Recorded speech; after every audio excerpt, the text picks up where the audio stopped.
Hello, I am Dr. Suneetha Narreddy, Infectious Disease Consultant at Apollo Hospitals. Today we are here to talk about Zika virus. We are so very worried about Zika virus today, but actually it's first identified in monkeys in the Zika forest in Uganda in 1947 itself. So it's not a new virus at all, and human cases were identified as early as in the 1950s. Initially in Africa and also in Asia.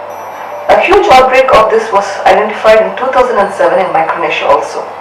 Patients who have had Zika virus infections, if they were pregnant, they've also realized that some of the babies born at that time had microcephaly, which means a small head compared to the size of the body.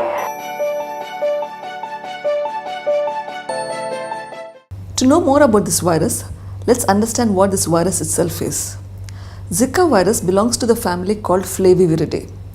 The other viruses that belong to this family include the dengue virus, chikungunya virus, yellow fever virus, and so on.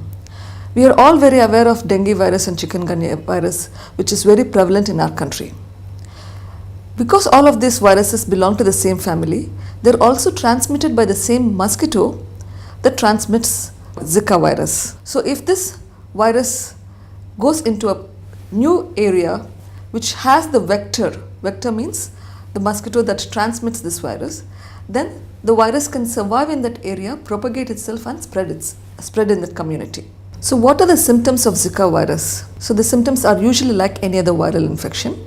You can have fever, rash, joint pains, conjunctivitis. There are some reports that you can have a severe neurological dysfunction with Zika virus leading to something called Guillain-Barré disease, but again this is not proven.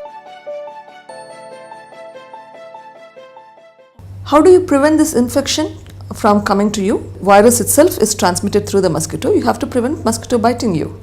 In terms of taking care of yourself personally, simple measures like applying a DEET containing product on your exposed part of the bodies, covering yourself with full-sleeved shirts and full-sleeved pants, particularly when you're in an area that has mosquitoes. You can also use mosquito nets to prevent mosquitoes from entering into your rooms or into your bed or into the house by using appropriate nets wherever you would like to have protection. You also have to prevent mosquitoes propagating in your community. So you want to make sure that you don't have water that is left in puddles here and there. That's an extremely important measure that we as individuals have to take. And we also have to need some support from the government in terms of overall mosquito control measures, yes. As of today, there is no vaccine available to prevent Zika virus infection. Studies are ongoing and we hopefully will find a vaccine pretty soon. If one were to develop this infection, there are tests available to diagnose the infection, which includes PCR based techniques and serological tests which your doctor will guide you, and these tests have to be interpreted appropriately because there can be cross reactivity between the Zika virus infection and dengue or chikungunya infections, which are very prevalent in this community.